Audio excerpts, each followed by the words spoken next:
কালিম্পং মানে শুধু পাহাড়, মেঘ আর সুন্দর ভিউজ নয়। এই পাহাড়ের বুকে লুকিয়ে আছে তিব্বতী বৌদ্ধ সংস্কৃতির এক অসাধারণ জগৎ। আর আজ আমরা এসেছি এমনই এক জায়গায়, কালিম্পংয়ের সাক্কিয়া মনেস্ট্রিতে। বাইরে থেকে দেখলে হয়তো একটা সুন্দর মনেস্ট্রি বলেই মনে হবে, কিন্তু ভিতরে ঢুকলেই বোঝা যায় এটা শুধু একটা দর্শনীয় স্থান নয়, একই সঙ্গে প্রার্থনা, শিক্ষা, সংস্কৃতি এবং আধ্যাত্মিক চর্চার একটি কেন্দ্র। চলুন আজ একটু কাছ থেকে দেখে নেওয়া যাক এই সুন্দর জায়গাটা।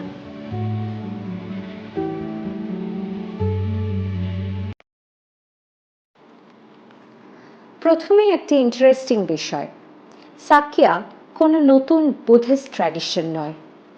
সাক্কিয়া হলো টিবেটান বুদ্ধিজমের 4টি প্রধান ট্র্যাডিশনের একটি। এর শিকড় রয়েছে পশ্চিম তিব্বতে এবং সাক্কিয়া ট্র্যাডিশনের নাম এসেছে সাক্কিয়া নামের একটি জায়গা থেকে, যার অর্থ মোটামুটি পেল বা গ্রে আর্থ বা ফ্যাকাশে মাটি। কালিম্পংয়ের এই মনেস্ট্রির গল্পটা তুলনামূলকভাবে অনেক নতুন। 1960-এর দশকের শুরু থেকেই সাক্কিয়া ট্র্যাডিশনের স্পিরিচুয়াল লিডার ফর্টিফা সাক্কিয়া থ্রেজিং বারবার কালিম্পংয়ে আসতেন এবং এখানে ধর্ম টিচিংস দিতেন। স্থানীয় সাক্কিয়া ফলোয়ার্সের বহুদিনের ইচ্ছা ছিল কালিম্পংয়ে এমন একটি মনেস্ট্রি থাকুক যেখানে তারা নিয়মিত প্রার্থনা, শিক্ষা এবং ধর্মীয় অনুষ্ঠান করতে পারেন। অবশেষে 2006 সালে বর্তমান জায়গাটি পাওয়া যায় এবং মনেস্ট্রির প্রতিষ্ঠার কাজ শুরু হয়।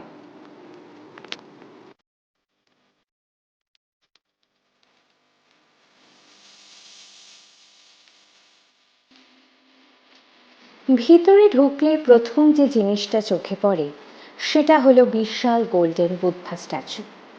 চারপাশের ইন্ট্রিকেট আর্টওয়ার্ক, গোল্ডেন ডেকোরেশনস, ছোট ছোট বুদ্ধিস্ট ফিগার্স, কালারফুল অফারিংস, সব কিছু মিলিয়ে জায়গাটার অ্যাটমসফিয়ার একেবারেই অন্যরকম। কিন্তু একটু লক্ষ্য করলে দেখবেন এখানে শুধু ডেকোরেশন নেই, প্রতিটি জিনিসের সঙ্গে বুদ্ধিস্ট রিলিজিয়াস প্র্যাকটিসের একটা কানেকশন রয়েছে। চারপাশে রয়েছে অসংখ্য ছোট ছোট শ্রাইন বা রিলিজিয়াস অবজেক্টস, আর পুরো প্রেয়ার হলটা এমনভাবে সাজানো যে কয়েক মুহূর্ত চুপচাপ দাঁড়িয়ে থাকলেও একটা শান্ত অনুভূতি তৈরি হয়। আর এই জায়গার সবচেয়ে সুন্দর ব্যাপার হলো এখানে এসে শুধু ছবি তুলে চলে যাওয়ার বদলে কিছুক্ষণ চুপ করে থাকতেও ইচ্ছা করে। এই মনেস্ট্রি শুধু একটি রিলিজিয়াস সেন্টার নয়, এটি একটি লার্নিং সেন্টারও।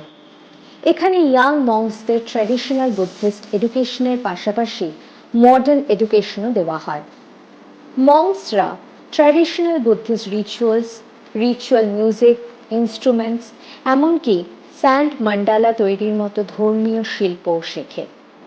অর্থাৎ এখানে একটা সুন্দর ব্যালেন্স তৈরি করা হয়েছে, পুরনো ট্র্যাডিশনকে ধরে রেখে নতুন প্রজন্মকে মডার্ন এডুকেশনের সঙ্গে এগিয়ে নিয়ে যাওয়া।